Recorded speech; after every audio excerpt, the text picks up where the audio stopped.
Ok, bonsoir à tous. Comme a dit la modératrice, je m'appelle Fabrice Rochali, je suis enseignant-chercheur ici à l'Université de la Nouvelle-Calédonie.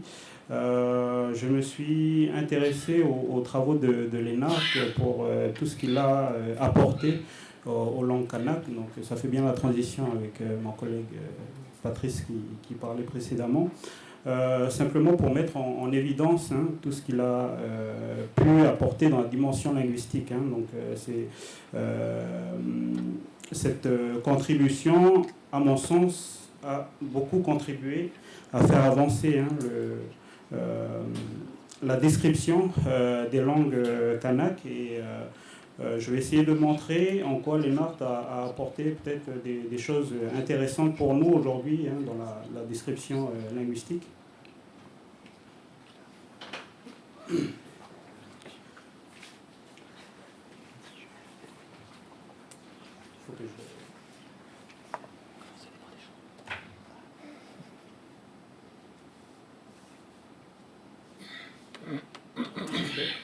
vais essayer de ne pas bouger. C'est vrai que j'ai titré approche ethno-linguistique et linguistique. Dans la présentation, l'approche ethno-linguistique sera peut-être un peu moindre.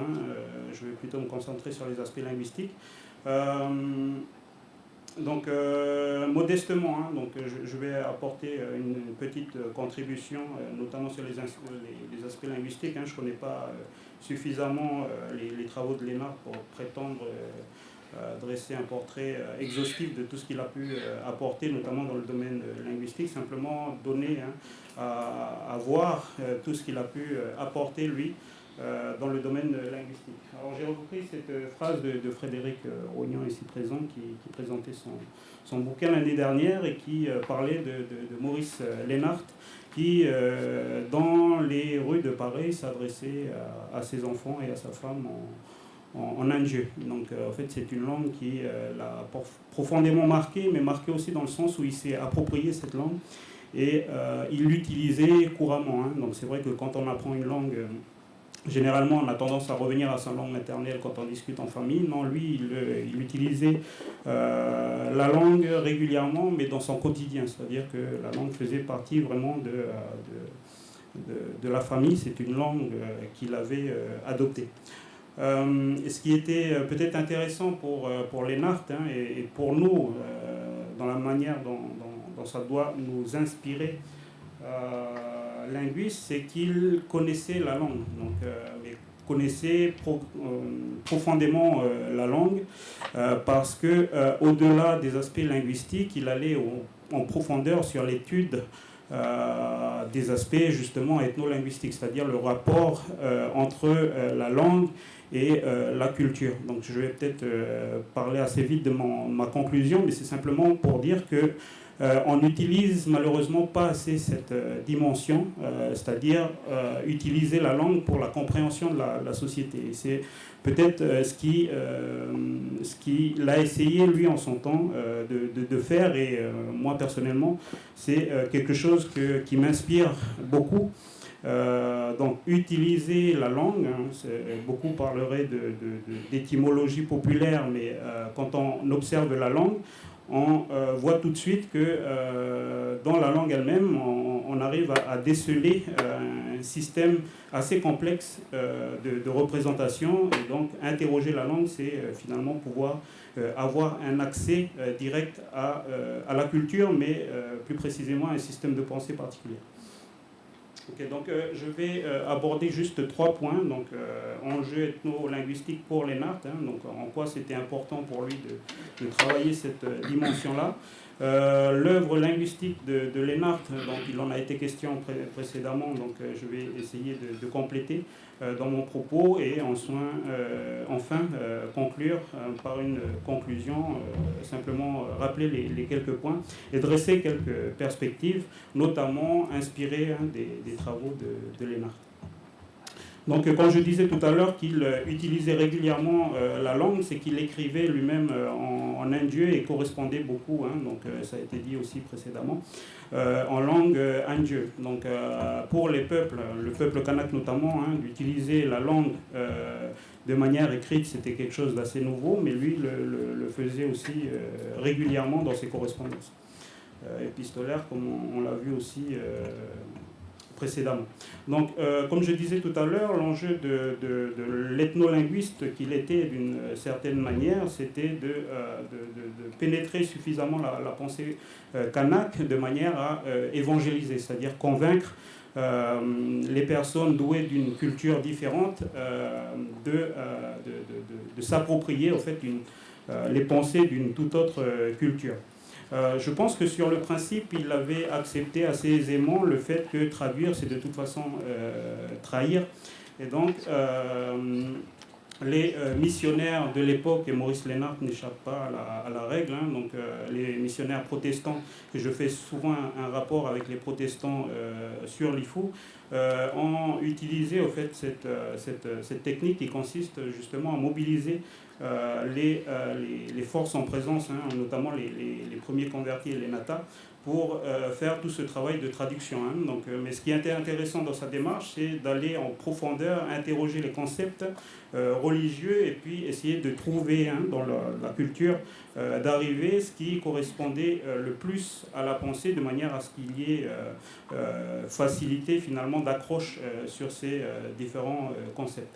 Là, j'ai mis quelques exemples, hein, mais je pense que ça a été cité. Le mot pour dire Dieu, par exemple, qui correspond plus au mot pour dire ancêtre ou esprit, monde des esprits, et qui a été repris justement pour traduire le mot Dieu en indien. Pareil, royaume de Dieu, Manchiri, par exemple, séjour paisible, et qui correspond dans la culture indienne à un lieu où l'organisation clanique vient s'implanter. En fait, il a repris simplement des concepts dans la langue indienne, donc c'est plutôt ceux avec qui il travaillait, qui ont proposé, eux, des termes, des concepts hein, qui correspondent à peu près à la pensée judéo-chrétienne.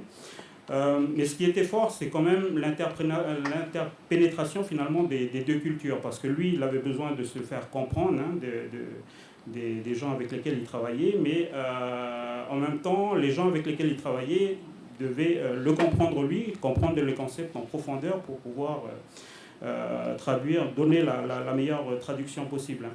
Et ça nous arrive assez régulièrement, hein, moi quand j'étudie le Jéhu, d'aller interroger au fait ce que dit la Bible en Jéhu, parce que je trouve dans les versets bibliques tels qu'ils ont été traduits, énormément d'ingéniosité, disons, dans la manière de traduire certains versets et certains concepts judéo-chrétien. Donc ça, c'est aussi ce qu'il a pu, lui, mobiliser, hein, donc cette dimension ethno-linguistique, pour comprendre justement la société.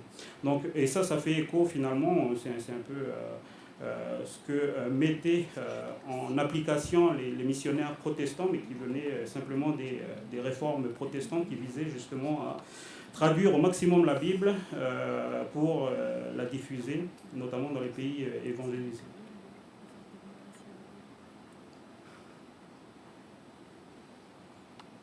Okay. Donc, ce qu'il dit dans l'introduction du bouquin qui a été cité tout à l'heure, Langue et dialecte de l'Austromélanésie, il dit ceci: l'observation ethnographique, sociologique, religieuse d'un groupe n'est épuisée que lorsqu'elle a été sans cesse recoupée par l'observation linguistique. Donc ça montre simplement en fait comment il abordait les choses. Donc il utilisait beaucoup la langue pour comprendre les sociétés. Là-dessus, il est un peu différent. Hein. Donc on dit souvent que Lénart était l'élève d'Antoine Meillet, donc il y a les deux branches finalement, hein, donc dans la linguistique, la branche de Ferdinand de Saussure et la branche d'Antoine Meillet, donc peut-être un peu moins connue, mais qui, on voit bien finalement dans la manière dont Maurice Lénart aborde les choses, qu'il s'inspire justement de ce maître qu'il a pu avoir. Donc en fait, Ferdinand de Saussure considère que c'est intralinguistique, hein, les évolutions de la langue sont surtout à observer à l'égard de l'évolution interne de la langue, tandis que Meillet va plutôt interroger des facteurs externes à la langue. Hein. Donc c'est pour ça qu'on voit vite se dessiner, disons, la compréhension de la culture, la compréhension en fait de la manière dont les hommes habitent le monde, la manière de concevoir le monde, comme étant finalement le facteur déterminant dans l'évolution des langues. Donc à ce titre, les deux ont des approches différentes et Maurice Lénard, et c'est en cela que je le rejoins finalement, la linguistique, donc les faits linguistiques ont évolué hein, aux manières aussi, comment dire, ils évoluent aussi en fonction de la manière dont les personnes habitent le monde, mais comment aussi évolue ce monde-là. Donc, et ça, c'était un point qu'il défendait, en tout cas quand on lit ses travaux. Donc je vais m'arrêter sur quelques points hein, pour montrer finalement l'œuvre linguistique. Ce serait peut-être un peu trop court pour parler de tout ce qu'il a pu faire au niveau linguistique. Le premier travail qu'il a eu à faire hein, dès 1902 quand il est arrivé sur Doneva, c'est de fixer l'écriture. Mais il a pu s'inspirer quand même des travaux des Nata qui étaient là précédemment. Pour alors notamment Mataya et Joanné qui étaient deux missionnaires d'Ouvert et qui étaient arrivés avant lui sur Doneva. Donc Mataya a commencé la traduction des évangiles selon Matthieu, mais il n'a pas terminé, hein, il est arrivé au chapitre 23, il n'a pas pu finir la traduction. Ensuite, après lui, est venu Johanné Nigot de l'île d'Ouvert, hein, c'est Mataya qui l'avait fait venir de l'île d'Ouvert. On se doute, en fait, on se dit que lui a été formé, hein, je parle de Joanné, il a été plutôt formé par les missionnaires protestants des îles Loyauté, et donc ils avaient déjà un système d'écriture qui était fixé, hein, qui a été proposé en tout cas. Hein. Donc un système d'écriture qui manipulait déjà hein, sur les îles Loyauté, et donc lui a repris, s'est inspiré de cette écriture pour proposer un système graphique qui corresponde en indien. Donc finalement, le système qu'a utilisé Maurice Lénard, c'est un système qui est une hybridation finalement des systèmes d'écriture qui avaient déjà été ébauchés par ses prédécesseurs sur la région. Mais on n'oublie pas que Lénard quand même a publié, hein, c'est lui qui a fait publier plutôt l'évangile selon saint Matthieu tel quel, c'est-à-dire qu'il n'a absolument pas retouché ce qu'a écrit Johanné Nigot, hein, dans sa traduction des évangiles selon saint Matthieu. Il n'a absolument pas touché la traduction, il l'a transcrit tel quel, hein, mais plus tard, en fait, il a complété ce système graphique. Mais c'est normal, hein, il venait d'arriver, donc il n'avait pas encore totalement toutes les clés de compréhension de la langue, et donc il s'est plutôt inspiré des travaux effectués par les missionnaires précédents. Ce qui est marquant ici, hein, donc, c'est notamment les prénasales qui sont notées. Alors vous voyez un peu MB. Donc ça, ce sont les prénasales hein, qui précèdent certaines consonnes. Lénard les a simplement supprimées, hein, mais c'est ce qu'on fait actuellement hein, dans les systèmes d'écriture. On a tendance à supprimer les prénasales. Hein, donc c'est MB. Et les ND par exemple, ou les NG, donc en fait c'est des phonèmes complexes qu'on a tendance à simplifier.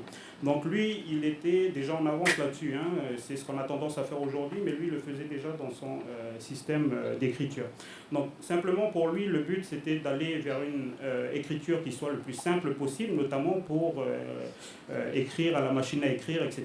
Donc lui, il fallait avoir une écriture simple, opérationnelle, qu'il puisse utiliser régulièrement.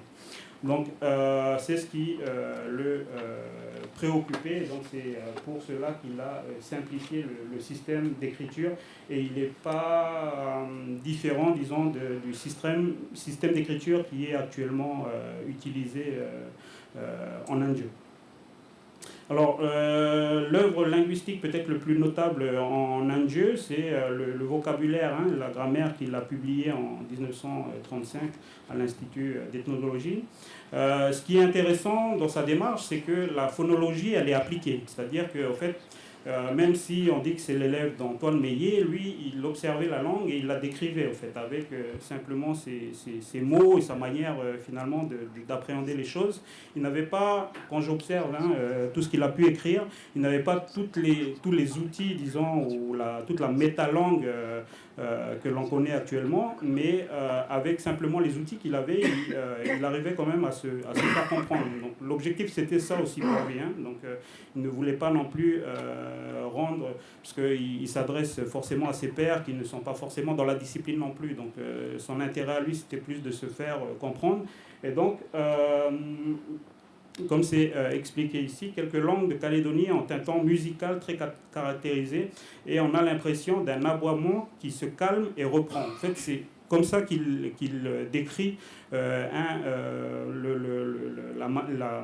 les tons et la musique des langues. Mais vous voyez bien que dans la manière dont il écrit, c'est assez simple, hein, c'est simplement pour se faire comprendre. Donc tous les termes techniques liés à la linguistique ne sont absolument pas considérés ici, mais peu importe, en fait, c'est pas ce qui l'intéresse le plus, lui, c'est de se faire comprendre, notamment par ses pairs ethnologues, hein, donc il ne s'adresse pas vraiment à des linguistes quand il écrit. La description grammaticale, elle est aussi intéressante, donc, parce qu'il utilise plutôt la métalangue grammaticale française. Hein. Par exemple, dans les catégories grammaticales, il va utiliser substantif, nombre, pronom, verbe, temps et aspect, particules invariables. Donc les particules invariables, c'est plutôt rattaché au verbe, et c'est ce qui... Ok. Les marqueurs, en fait, qui viennent marquer le verbe. Mais vous voyez que là, la métalangue qui est utilisée, c'est finalement les catégories grammaticales du français. Hein. Donc, encore une fois, l'enjeu pour lui, c'était de se faire comprendre de ses pairs, et donc c'est pour ça qu'il utilisait ces catégories grammaticales. Je dis cela parce que c'est important, parce qu'ensuite, Claude Lercari, Jacqueline Dallaire-Fontinelle et ensuite Claude Lercari ont préféré utiliser un autre système de classification des morphèmes dans la langue. Ils ont utilisé par exemple l'exème 1, l'exème 2, l'exème 3 pour Jacqueline Dallaire-Fontinelle. Pourquoi ? Parce qu'elle considérait, et donc Claude Lercari l'a rejoint sur ce point, qu'il ne fallait absolument pas dénaturer la langue en utilisant des catégories grammaticales de langue indo-européenne. Hein. Donc, Jacqueline Dallaire-Fontinelle et Claude Lercari ont préféré au fait utiliser leur propre catégorie grammaticale, et très simplifiée. Okay. Donc ça, c'est ce que je souhaiterais mettre en valeur sur ce premier travail-là de Lénart. Et là, dans langue et dialecte de l'Austro-Mélanésie, alors on l'utilise aussi régulièrement, hein, comme disait Patrice tout à l'heure. Certains de ses travaux, et notamment le lexique thématique qu'il a utilisé, et aussi le questionnaire. Hein. Donc le questionnaire n'a jamais été réactualisé, c'est-à-dire que ce questionnaire-là, il vaut encore aujourd'hui, et la manière dont il a été rédigé est aussi intéressante. Donc il s'est basé sur la langue elle-même, c'est-à-dire qu'il est parti sur l'Indien, hein. Donc forcément, c'est la langue qu'il connaissait, donc il a bâti ce questionnaire à partir de la langue indien. Et nous, linguistes, aujourd'hui, on utilise plutôt des questionnaires, je ne vais pas dire nous linguistes, je vais dire moi linguiste, j'utilise plutôt des questionnaires qui sont, que j'ai récupérés par exemple de la description des langues de Papouasie-Nouvelle-Guinée, etc. Donc lui, ce qui est fort, c'est qu'il a bâti ce questionnaire, il l'a fait à partir d'une langue kanak, et ensuite il a récupéré toute la terminologie dans les autres langues. Ce qu'il y a de fort aussi dans ce travail de Maurice Lénart, et c'est ce que j'ai mis dans le tableau tableau, c'est toute la classification des langues. C'était la toute première. Donc lui a fait une classification des langues kanak. Et finalement, on n'est pas très éloigné de la classification actuelle. Hein. Donc on dit 28 langues kanak, on considère aussi les dialectes jusqu'à 35. Donc lui, il en était à 36, mais comme ça a été dit aussi précédemment, il a considéré aussi les langues dites nobles, hein, le Ming Anjeu ou le Peni Wateno du Néoné.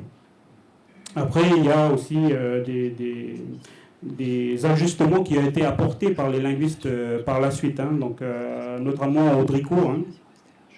Audricourt et Jean-Claude et Françoise Ozanne-Rivière qui sont venus compléter, enrichir cette classification et donc pour aboutir à la classification que l'on a actuellement. Hein. Alors comme le soulignait aussi Patrice très bien tout à l'heure, c'est que finalement il y a beaucoup d'imperfections, mais il n'est pas...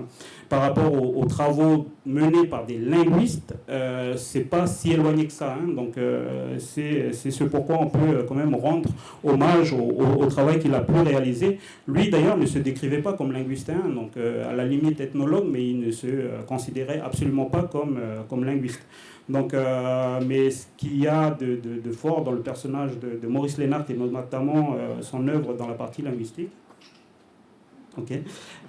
C'est qu'il a été à la pointe, disons, au moins sur la classification. Et moi, ce qui m'a intéressé aussi, hein, c'est un des points que j'ai mis en évidence aussi dans ma thèse, je voulais absolument en parler, c'est les classificateurs verbaux. C'est des classificateurs qui sont utilisés dans toutes les langues kanak. Hein, et ce qui était intéressant, c'est qu'il les a répertoriés et il a essayé de mettre en évidence toutes les correspondances dans les langues dont j'ai parlé. Ce travail-là, il n'a jamais trouvé de correspondance hein, jusqu'à aujourd'hui. Au fait, on se base toujours sur ce travail qu'il a pu réaliser, lui, sur les classificateurs verbaux. Donc il y a énormément de choses comme ça qui sont assez intéressantes hein, dans le travail qu'il a pu mettre en place. Voilà. Alors juste pour conclure, du coup...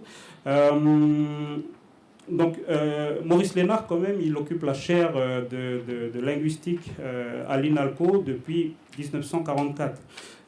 Il a enseigné, il a milité pour que l'Anjeu soit enseigné à Paris, à l'INALCO. Et ce qu'il y a, et ça j'aime beaucoup le mettre en évidence, c'est qu'il enseignait le Anjeu à Paris, alors qu'ici, les langues kanak étaient interdites. Hein. Donc, en fait, il a milité pour que ce soit... alors que la loi d'abrogation, hein, elle a été appliquée seulement en 1984. Donc, les langues kanak étaient enseignées à Paris, mais elles étaient interdites ici. Donc, voilà, c'est quand même assez intéressant hein, de voir ce qu'a pu apporter, finalement, Lénart. Hein. C'est lui qui s'est battu pour cela.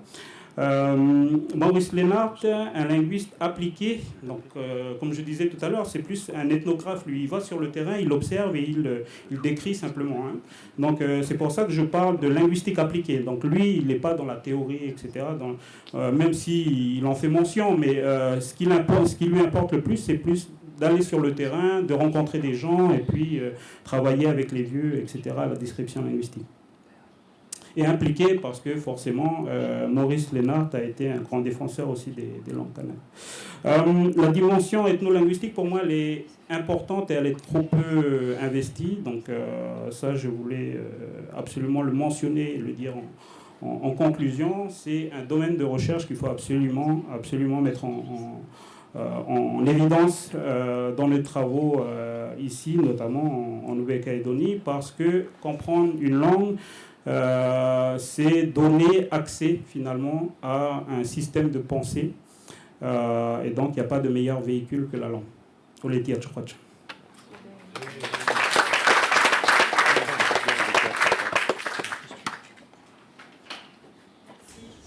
Merci beaucoup. Est-ce qu'il y a des questions? On est un peu en retard, mais c'est pas...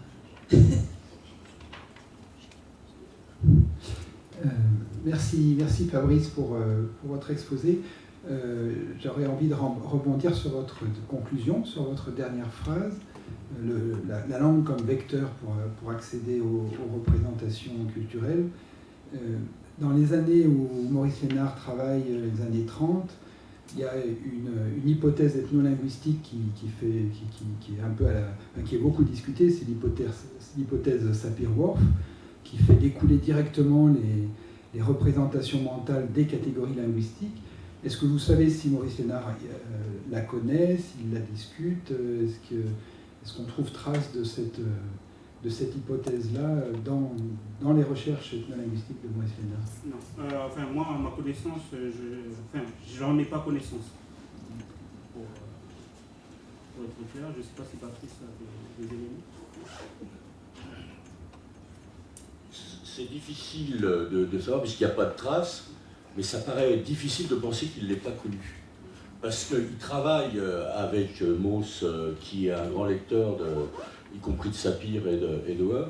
Et puis surtout, il y a un linguiste dans l'équipe de l'Institut d'ethnologie, qui est Marcel Cohen. Et Marcel Cohen va écrire des choses sur la sociologie du langage. Et lui, il est un lecteur de Sapir et de Whorf. Et je peux difficilement imaginer qu'il ne l'ait pas lu. Voilà. Alors je ne sais pas quel usage il a pu en faire, mais j'imagine mal qu'il ait pu faire l'impasse sur ce sujet-là.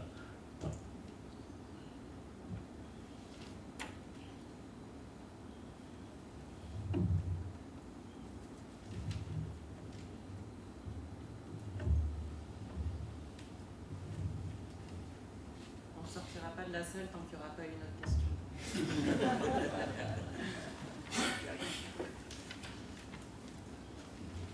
Est-ce qu'il y aurait des compléments sur la dimension linguistique du travail de Lénard?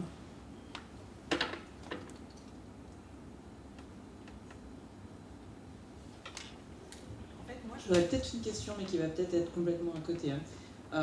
Est-ce qu'il organise les langues de façon géographique et est-ce qu'il voit un groupe nord-sud au niveau des langues? Parce qu'il le fait beaucoup avec les autres éléments de la culture matérielle et immatérielle, et tout le temps en train de comparer le nord et le sud. Ouais. Peut-être indirectement, mais vous voyez dans la classification, il a repris exactement tel que j'ai exposé. Hein. Donc, on imagine bien que le questionnaire vient de l'Angieu, parce qu'il l'a écrit, il l'a mis en premier. Et il a mis en fait les langues avec lesquelles il avait je pense, hein, le plus de contact en s'éloignant. Mais il n'y a pas une classification bien ordonnée, en tout cas, dans ce qu'il présente. Mais il avait bien en fait mentionné hein, ces aires linguistiques et ces répartitions linguistiques. Mais l'approche d'Antoine Meillet dont je parlais tout à l'heure, c'est plus une approche générale, contrairement à l'approche de Ferdinand de Saussure qui cloisonne un peu. Donc c'est pour ça que lui, il prend les choses finalement comme un tout. Et c'est pour ça que c'est assez fort dans ce personnage de Maurice Lénard, c'est qu'il a pris en fait, la manière de fonctionner presque des Kanaks, et c'est un peu de cette manière-là en fait, qu'il a transcrit les choses. C'est pour ça, à mon sens, hein, qu'il a présenté les choses de cette manière-là. Il aurait pu faire effectivement un classement, une classification avec les différentes zones géographiques, etc. Mais il ne l'a pas fait. Donc, parce que lui, il considère que c'est un tout. Il n'y a pas de phylogénie, quoi. Il n'a pas essayé de faire une... Si, ça apparaît, ça transparaît dans son travail. Mais il ne le dit pas de manière très... Et donc ce travail-là a été repris par la suite par des linguistes et complété justement pour organiser ce découpage. Donc ce qui a donné lieu aux aires coutumières, hein, qui sont à la base des aires linguistiques.